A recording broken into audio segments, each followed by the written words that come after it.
Okay, so we have control over quite a few parameters of a MIDI recording other than just notes. If we go into the MIDI clip, we can see here the notes I recorded. Now first I can zoom into them. If I go over here on the left side, click and drag, I'm pushing right. I can open this up a little bit more so I can see the notes a little bit better.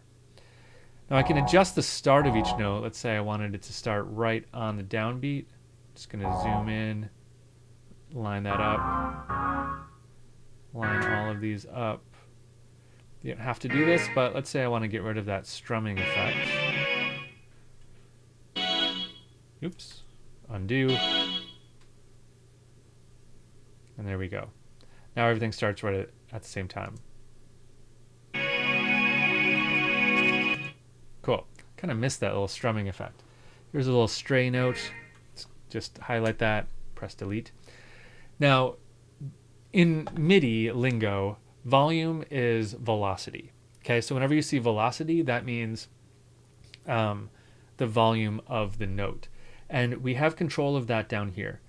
So I'm going to make this a little bit bigger by grabbing this little bar and click and drag.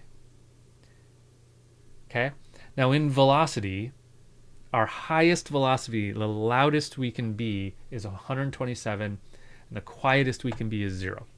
So, and each note has its own velocity. So if I click on a spot, I can bring it down. Now this is only one note I'm bringing down, right?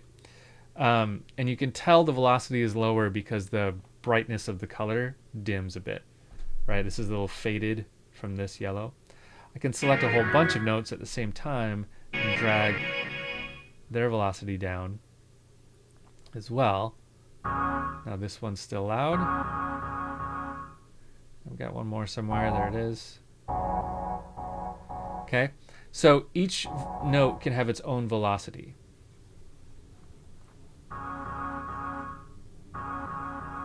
And you can even randomize the velocity if you want by hitting this little button here and just saying, well, I can select a single note and randomize the velocity. Just keep hitting it, and that's going to go all over the place. Or, let me close this up a little bit so we can see all our notes. I can select all the notes and then randomize their velocity. And if I just keep hitting it, it's going to sound different.